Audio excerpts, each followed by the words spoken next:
যদি আমাদের কন্টেন্টগুলো আপনাদের ভালো লাগে তবে অবশ্যই লাইক করুন, শেয়ার করুন এবং চ্যানেলকে সাবস্ক্রাইব করুন। সাবস্ক্রাইব করার পরে বেল আইকনটি অবশ্যই দিয়ে রাখবেন যাতে আগামী সমস্ত ভিডিওর নোটিফিকেশন আপনাদের কাছে পৌঁছে যায়। কিন্তু তারা দুজনেই ভারতে আবার মিত্র, দুই ক্ষেত্রে। এইবার এই জন্যই বলছে যে এই সাউথ এশিয়ায় সবাই এখন, সাউথ এশিয়া না পুরো পৃথিবী থেকে হাঁ করে বসে আছে যে ভারত কি রোল প্লে করবে। আচ্ছা দাদা, এই ক্ষেত্রে আরেকটা প্রশ্ন উঠে আসছে। কিছুদিন ধরেই আমরা একটা জিনিস দেখছি, বেশ কয়েক মাস ধরে, বিগত কয়েক মাস, যেটা আমি তো আমার ছোটবেলাতে কোনোদিন এ সমস্ত খবর, তখন তো আমাদের সময়টা এত কিছু মিডিয়া মাধ্যম ছিল না, যে পাকিস্তানে অজ্ঞাত পরিচয় বন্দুকধারীর হাতে ভারতের যারা শত্রু তারা মারা যাচ্ছে। তো অজ্ঞাত পরিচয়ে বন্দুকধারী, এর পেছনে আমাদের ভারত মনে হয় না কারোর ইন্টারনাল ম্যাটারে করবে। তো এর পেছনে কি কোনো বালোচ আর্মি বা যা আমরা বলি তেহরিকি তালিবান পাকিস্তান, যারা কিনা আফগানিস্তান সাপোর্টেড যে আর্মি, এদের কি কোনো হাত রয়েছে? বা ধরুন আফগানিস্তানের সাথে পাকিস্তানের যে সম্পর্ক, আফগানিস্তানও কিন্তু পাকিস্তানকে যে খুব একটা বন্ধুত্বপূর্ণ চোখে দেখে তাও কিন্তু না। তাহলে এখানে পাকিস্তানের তার প্রতিবেশী দেশগুলির সাথে না তো তার সাথে ইরানের সম্পর্ক, না তো তার সাথে আফগানিস্তানের সম্পর্ক, না তো তার সাথে মানে ভারতের সম্পর্ক ভালো বলা যাচ্ছে না। তাহলে পাকিস্তান কি ভবিষ্যতে টুকরো টুকরো হওয়া শুধুমাত্র সময়ের অপেক্ষা? দেখুন, সেটা তো ভবিষ্যৎ বলবে, তবে আপনি যে ইঙ্গিতটা দিচ্ছেন সেটার সম্ভাবনা দেখা যাচ্ছে, এটা অস্বীকার করা যায় না। আর এই যে আপনি বললেন যে পয়েন্টটা খুব গুরুত্বপূর্ণ, এই যে কিছু অজ্ঞাত পরিচয় বন্দুকধারী পাকিস্তানে ঢুকে, পাকিস্তানের মানে সে টেরোরিস্ট হোক, অ্যাক্টিভিস্ট হোক, যারা ভারত, আপনি বললেন যারা ভারতের বিরুদ্ধে, একে একে তাদের প্রাণনাশ হচ্ছে, তাদেরকে টার্গেট করে মারা হচ্ছে। এবার আপনার প্রশ্নটা ছিল সেক্ষেত্রে ভারতের কোনো রোল আছে কিনা, বা সেক্ষেত্রে তালিবানের কোনো রোল আছে কিনা, বা আদার্স কোনো ইরান বা এদের কিছু আছে কিনা। এবার ব্যাপারটা হচ্ছে যে কি হয় জানেন তো, অনেক সময় শত্রু মিত্র সেটা কমন হয়ে যায়, আবার মিত্র শত্রু সেটা কমন হয়ে যায়।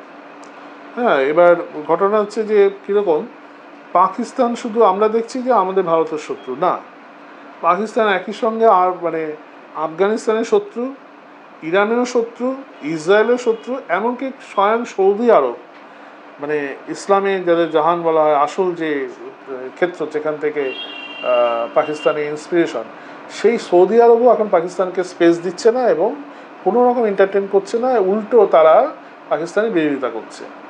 তো পাকিস্তানে কিন্তু শত্রুর অভাব নেই। এবার শত্রুটা হচ্ছে যে ক্যারিয়ার, কোন ক্যারিয়ারে কোন ওয়েপেন্স এসে ঢুকছে এবং কিভাবে কি ফরম্যাটে কাজ করছে বলা খুব মুশকিল। দেখুন আমরা, আপনি যদি দেখবেন এই অদ্ভুত জিনিস, এই কচু পাতা যদি বলেন, কচু পাতা গলা ধরে, কিন্তু আবার কচু পাতার মধ্যে পুর দিয়ে অনেক খাবার আপনি খান, তখন আপনার গলা ধরে না, তাই তো?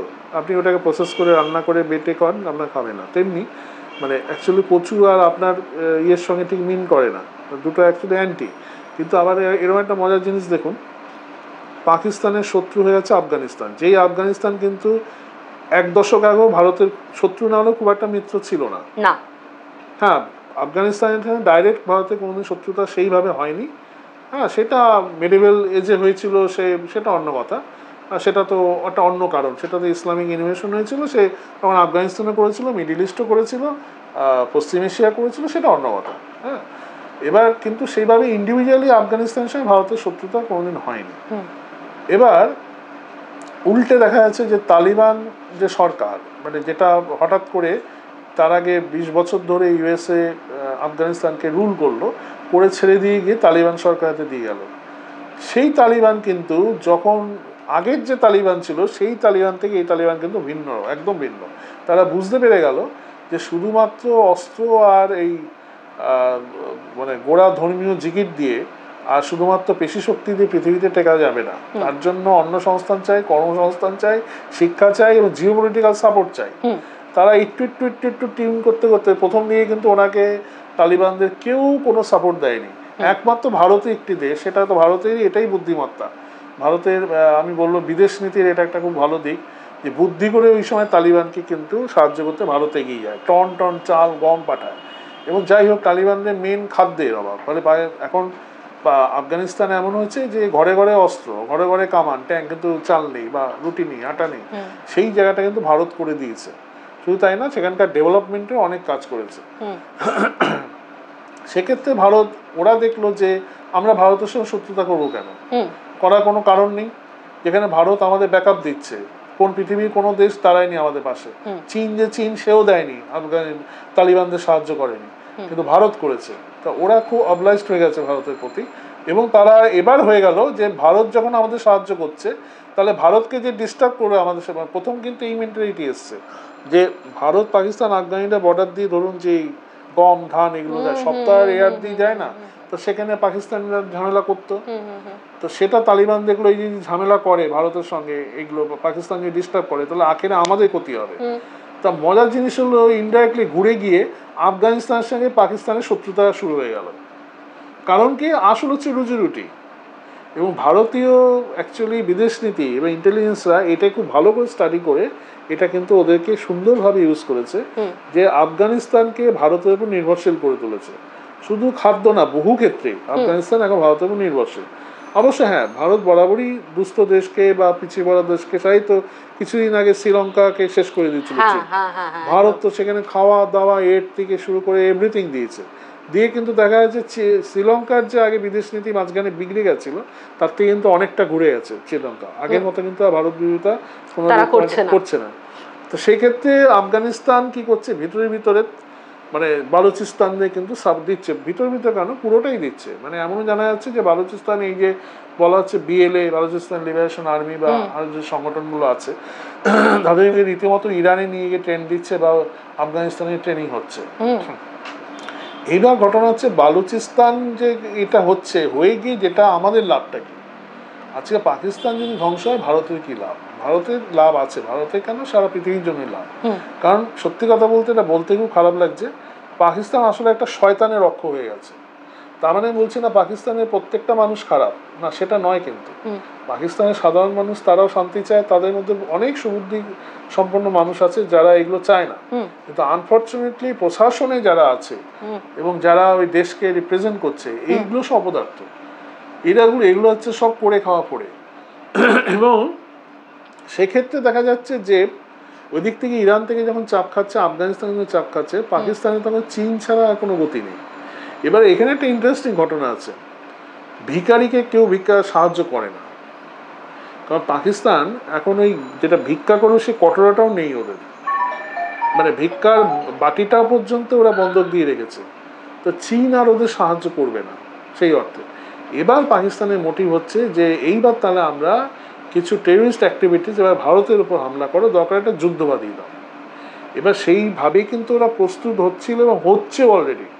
এই যে আজকে অ্যাকচুয়ালি দেখা যাচ্ছে কাশ্মীর ফ্রন্টটা বন্ধ হয়ে গেছে সেইভাবে, ওখানে যেটা ওই এরকম বারামুলায় বা ইয়েতে শ্রীনগর এগুলো প্রায় অ্যাটাক হতো, ওরকমই হচ্ছে, তো হবেই।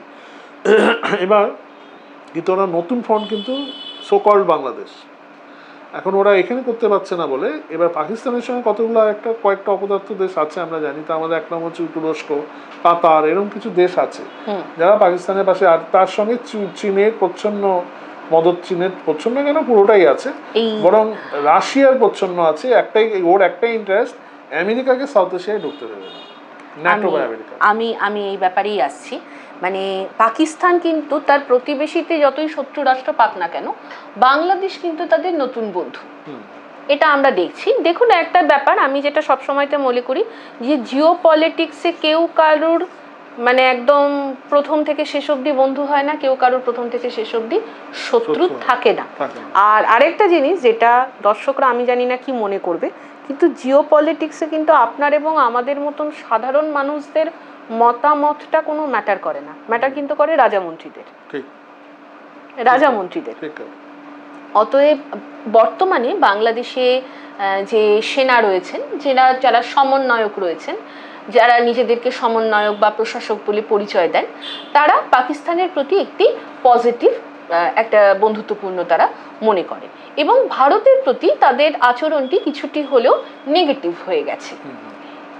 দেখা যাচ্ছে যে বাংলাদেশেও কিন্তু একটি রাজনৈতিক অস্থিরতা তৈরি হয়েছে, মানে বিভিন্ন রকমের রাজনৈতিক অস্থিরতা। একদিকে বলছে যে আমাদের মানে যে ভোটিং যে ব্যাপারটি, ভোট নিয়ে একটা সংসদীয় গণতন্ত্র যেটা, সেটা বলছে, একদল বলছে এক্ষুনি করতে হবে, একদল বলছে না এখন নয়, বছরের শেষে করব, আবার একদল বলছে সেনা অভ্যুত্থান হচ্ছে। রিসেন্টলি কিছু কিছু খবর চলে আসছে যে ওইখানে সেনাবাহিনীর মধ্যে বহু আর কি গ্রুপ তৈরি হয়েছে, যেই গ্রুপগুলোই বিভিন্ন আর কি কয়েকজন সেনা অফিসারকে অ্যারেস্ট করা হয়েছে, পিলখানায় আগুন লেগেছে। এই সমস্ত যে ঘটনাগুলি আমাদের পাশের দেশে ঘটছে, তার প্রভাব আমাদের পশ্চিমবঙ্গে তো এসে পড়বেই। আমাদের চিন্তনীয় ব্যাপার যেটি, সেটি কিন্তু এসে পড়তে পারে আমাদের সেভেন সিস্টার্সের উপরে।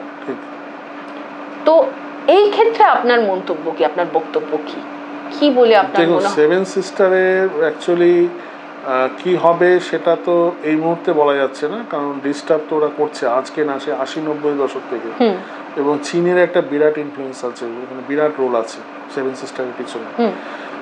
কিন্তু বর্তমানে যেটা দেখা যাচ্ছে, মানে আমি যে বললাম যে আমাদের নর্দার্ন এবং ওয়েস্টার্ন যে ফ্রন্টটা, মানে এনিমি ফ্রন্টটা, ওটা কিন্তু এখন অনেকটা বুঝে এসছে।